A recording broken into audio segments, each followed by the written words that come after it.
ससुराल की छत। निशा और मोनिका दोनों देवरानी जिठानी जो एक दूसरे से अलग अलग फ्लोर पर रहती हैं, लेकिन दोनों के लिए घर की छत तो एक ही है। अब सर्दी के मौसम में छत कितने मायने रखती है ये तो आप सब समझते ही होंगे। अब सर्दी में छत के लिए घर में दोनों देवरानी जेठानी के बीच में कैसे कैसे कलेश होते हैं, चलिए देखते हैं। अलग अलग फ्लोर पर रहने से अच्छा है पहले ही छत का बंटवारा करवा लिया होता तो सही रहता। अब पूरी सर्दियां ऊपर उस मोनिका की शक्ल देखनी पड़ेगी। अरे सुबह सुबह किस बात पर अपना मूड खराब कर रखा है। सुबह सुबह तो कम से कम ठीक से रहो। चलो आज हम दोनों मूवी देखने चलते हैं। अरे नहीं नहीं नहीं, कोई मूवी नहीं, आज धूप निकली है, मैं छत पर जाके कपड़े धोऊंगी। पता नहीं हफ्ते में फिर कब दोबारा धूप निकले। निशा सारे गंदे कपड़े लेकर ऊपर छत पर चली जाती है तो देखती है कि उसकी देवरानी मोनिका पहले से ही छत पर कपड़े धो रही है। अरे तुम यहाँ क्या कर रही हो? जिठानी जी, लगता है आपको चश्मे का नंबर आ गया है, इसलिए आपको दिखाई नहीं दे रहा है कि मैं यहाँ पर कपड़े धो रही हूँ। सब कुछ बहुत अच्छे से दिखाई दे रहा है मुझे, और ये भी समझ में आ रहा है कि जानबूझकर कपड़े धोने के लिए छत पर आई हो। अच्छा जी, मेरा तो दिमाग खराब है ना, जो इतनी सर्दी में जानबूझकर कपड़े धोऊंगी मैं, वो भी इतने ठंडे ठंडे पानी में। हाँ, तुम ये कर सकती हो क्योंकि तुम्हें पता है कि आज मुझे कपड़े धोने थे और मुझे परेशान करने का तो तुम एक भी मौका नहीं छोड़ती। अब अपने कपड़े यहाँ से हटाओ और चुपचाप मुझे कपड़े धोने दो। अरे अरे अरे अरे, ऐसे कैसे धोने दूँ? और अगर कपड़े धोने इतने ही ज़रूरी थे तो सुबह जल्दी उठकर छत पर आ जाती। अब जब तक मेरे कपड़े नहीं धुलेंगे तब तक मैं तो यहाँ से नहीं हटूंगी। इंतज़ार कर लो आप। देखो तो ज़रा, इंतज़ार कर लो आप। आई बड़ी मुझे ऑर्डर देने वाली। मैं 1 घंटे बाद आऊँगी, तब तक तुम्हारे सारे कपड़े धुल जाने चाहिए, वरना जितने भी कपड़े बचेंगे ना उसे तुम कल धोना। अरे हाँ हाँ ठीक है, धुल जाएंगे 1 घंटे में मेरे कपड़े। निशा नीचे आ जाती है और 1 घंटे बाद फिर से छत पर कपड़े धोने के लिए जाती है। मोनिका के कपड़े धुल चुके थे इसलिए वो नीचे चली जाती है और निशा कपड़े धोने शुरू करती है। अच्छा हुआ जो चुपचाप नीचे चली गई, वरना फिर से इसके साथ लड़ाई करनी पड़ती। पता है मुझे जानबूझकर कपड़े धोने के लिए ऊपर आई थी, पर मैं भी निशा हूँ निशा, भेज दिया इसे चुपचाप नीचे। निशा कपड़े धो लेती है, लेकिन जब वो कपड़ों को सुखाने के लिए तार को देखती है तो सारे तार पर मोनिका ने पहले ही कपड़े भर दिए थे। जब इसे पता था कि आज मैं भी कपड़े धोने वाली हूँ तो थोड़ी सी जगह नहीं छोड़ सकती थी कपड़े सुखाने के लिए। अभी बताती हूँ इसे।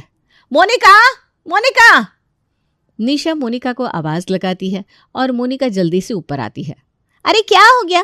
क्यों मोनिका मोनिका चिल्ला रही हो? जब तुझे पता था कि तेरे बाद मैं कपड़े धोने वाली हूँ तो तूने पूरी छत पर अपने कपड़े क्यों सुखाए? अभी के अभी आधे कपड़े उतार दे, मुझे कपड़े सुखाने हैं। अरे कहाँ से उतार दूं और उतार कर सुखाऊंगा? इतनी ही फैसिलिटी चाहिए थी तो जल्दी उठकर छत पर आना चाहिए था। जाकर नीचे तार लगाकर कपड़े सुखा लो, मैं इनमें से एक भी कपड़ा नहीं उतारने वाली। अब मोनिका तो ये बोलकर नीचे चली जाती है, लेकिन निशा को उसके ऊपर गुस्सा आता है और वो मोनिका के सुखाए हुए कपड़ों पर ही अपने धुले हुए सारे कपड़े सुखा देती है।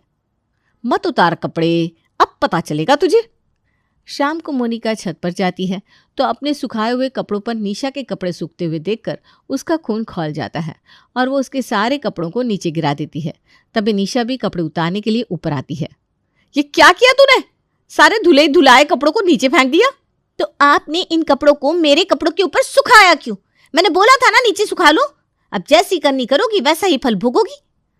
तुझे ना मैं छोड़ूंगी नहीं, ज्यादा डायलॉगबाजी करनी है ना। अब देख मैं क्या करती हूँ। तूने मेरे धुले धुलाए कपड़े गंदे किए, अब मैं तेरे धोए हुए कपड़े गंदे करूंगी। निशा भी मोनिका के सारे कपड़ों को नीचे गिरा देती है और इस चक्कर में दोनों का कपड़े धोने का कोई फायदा ही नहीं होता और अगले कई दिन तक सर्दी में धूप भी नहीं निकलती। तभी कुछ दिन बाद, अरे यार मोनिका, ये क्या कर रही हो तुम? आपने बोला था ना इस बार सर्दी में गाजर का अचार बना देना, तो बस वही कर रही हूँ। मसाला बनकर तैयार हो गया है, इसे बस जार में गाजर के साथ डालकर छत पर धूप में रख कर आऊंगी। मोनिका अचार का जार लेकर ऊपर धूप में रख कर आती है। थोड़ी देर बाद निशा भी गद्दे और कंबल सुखाने छत पर जाती है। अच्छा है आज इसने कपड़े नहीं धोए, वरना कंबल सुखाने की जगह ही नहीं मिलती। निशा कंबल वगैरह सुखाकर नीचे आ जाती है। 2-3 घंटे बाद मोनिका छत पर अचार का जार लेने जाती है तो देखती है कि जार पर तो धूप लग ही नहीं रही। हद हो गई, मैंने अचार को धूप में रखा और ये यहाँ पर अपने कंबल सुखाकर चली गई। दूसरी तरफ भी तो सुखा सकती थी, इन्होंने जानबूझकर अचार को धूप नहीं लगने दी। अब देखो मैं क्या करती हूँ। मोनिका जानबूझकर सूखे हुए कंबलों पर पानी डाल देती है और जैसे ही निशा ऊपर कंबल उतारने के लिए आती है तो कंबल तो पूरे गीले पड़े थे। अरे यार, ये सारे के सारे कंबल गीले कैसे हो गए? दिन में बेड से निकालकर सीधा छत पर ही तो डाले थे। पक्का ये सब मोनिका का काम है। एक घर में वही तो है जो मुझे परेशान करने के लिए ऐसी हरकत कर सकती है। निशा गुस्से में मोनिका के फ्लोर पर जाती है। तूने मेरे कंबलों पर पानी क्यों डाला? पता है ना सर्दी में कितनी मुश्किल से धूप निकलती है। हाँ, बहुत अच्छे से पता है कि सर्दियों में कितनी मुश्किल से धूप निकलती है, लेकिन शायद आपको ये पता नहीं, इसीलिए तो मेरे अचार को सूखने नहीं दिया। उसके ठीक सामने इन कंबलों को सुखा दिया। अरे लेकिन मुझे थोड़ी ना पता था कि वहां पर तुमने अचार सूखने के लिए रखा हुआ है। ध्यान नहीं गया मेरा।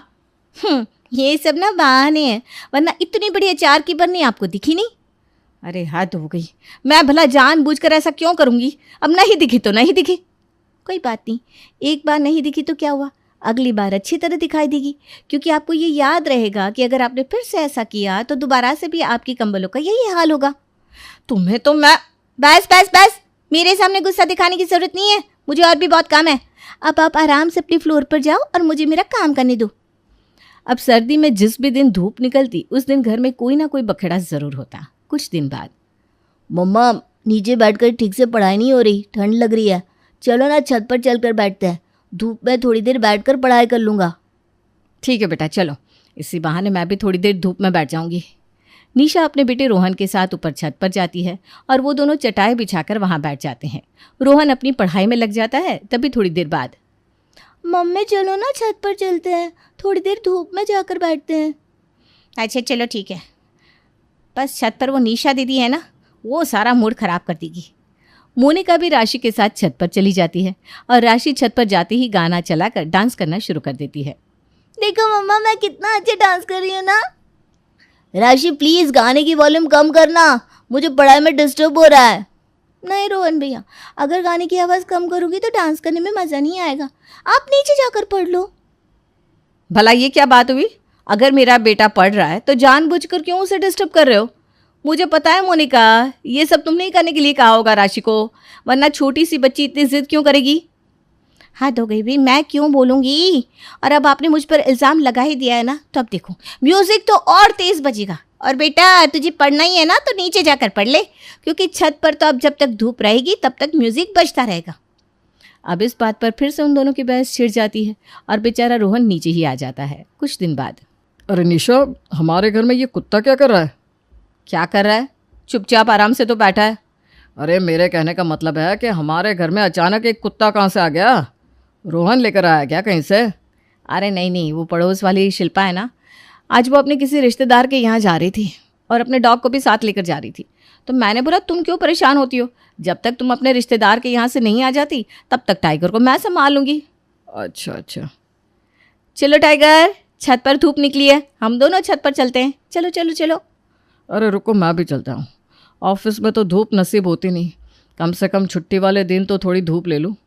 सुनील, निशा और टाइगर छत पर जाकर बैठ जाते हैं।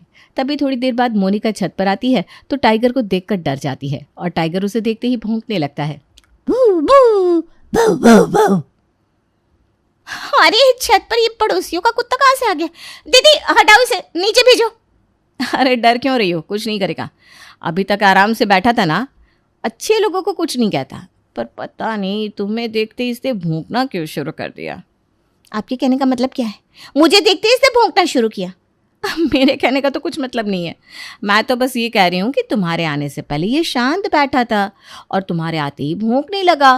वैसे ये ना तभी भौंकता है जब इसका किसी को काटने का मन करता है। लेकिन तुम चिंता मत करो, ये तुम्हें नहीं काटेगा।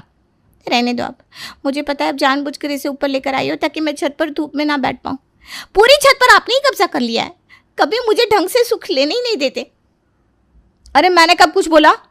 मैं तो बोल रही हूँ कि बैठ जाओ। अब तुम्हें ही छत पर नहीं बैठना तो इसमें मैं क्या कर सकती हूँ? टाइगर, तुम ही बुला लो, क्या पता तुम्हारे बुलाने से यहाँ ऊपर आ जाए। भू भू भू।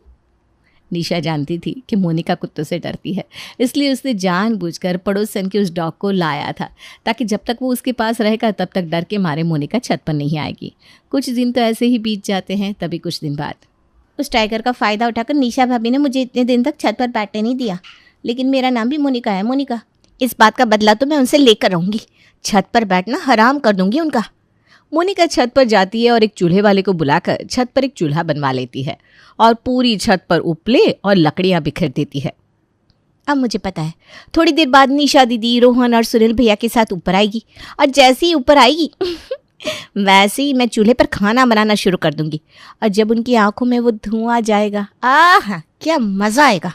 अब मोनिका निशा के छत पर आने का इंतजार करती है और निशा जैसे ही सुनील और रोहन के साथ छत पर जाती है वैसे ही मोनिका भी छत पर जाकर चूल्हे पर खाना बनाना शुरू कर देती है और पूरी छत पर धुआं धुआं फैलने लगता है। अरे ये क्या कर रही हो तुम? जब घर पर खाना बनाने के लिए गैस सिलेंडर है तो चूल्हे पर खाना बनाने का क्या शौक चढ़ा है तुम्हें?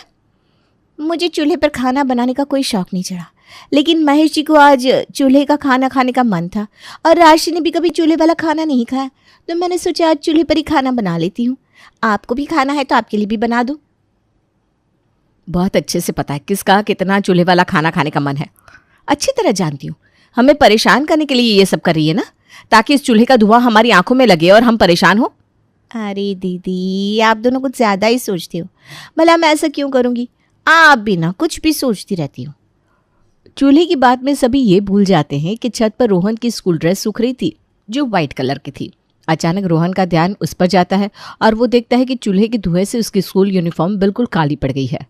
अरे चाची आपने क्या किया? आपके चूल्हे के धुएं की वजह से मेरी स्कूल यूनिफॉर्म पूरी खराब हो गई। हे भगवान, ये क्या किया तूने? अब मुझे फिर से ये कपड़े धोने पड़ेंगे। एक तो इतनी सर्दी में कपड़े धोने की महाभारत और फिर उन्हें सुखाने की। आज तो तूने बहुत ही गलत हरकत की है, तुझे छोड़ूंगी नहीं मैं। अरे नहीं दीदी, ये मैंने जानबूझकर नहीं किया। सच में मेरा ध्यान ही नहीं गया कि रोहन की स्कूल यूनिफॉर्म यहाँ पर सूख रही है। तुझे तो मैं अभी बताती हूँ। इस बात पर दोनों की बहस छिड़ जाती है और मोनिका का सारा ध्यान चूल्हे से हटकर निशा की बात पर चला जाता है और चूल्हे की आग मोनिका के दुपट्टे में लग जाती है। आग! आग! कोई बचाओ इसे! निशा जल्दी से ठंडे पानी की बाल्टी उठाती है और आग बुझाने के लिए मोनिका के ऊपर डाल देती है। मोनिका ठंड में बुरी तरह जम जाती है। सॉरी मोनिका, लेकिन आग बुझाने का इससे आसान तरीका और कोई नहीं था। देख लो, अब जानबूझकर मुझे परेशान करने के लिए ऐसी हरकत करोगी तो अंजाम तो ऐसा ही होगा ना। अब इसके आगे मोनिका क्या ही बोलती। वो चुपचाप उठती है और नीचे चली जाती है और इतनी ठंड में ठंडे पानी से भीगकर उसे बुरी तरह सर्दी लग जाती है।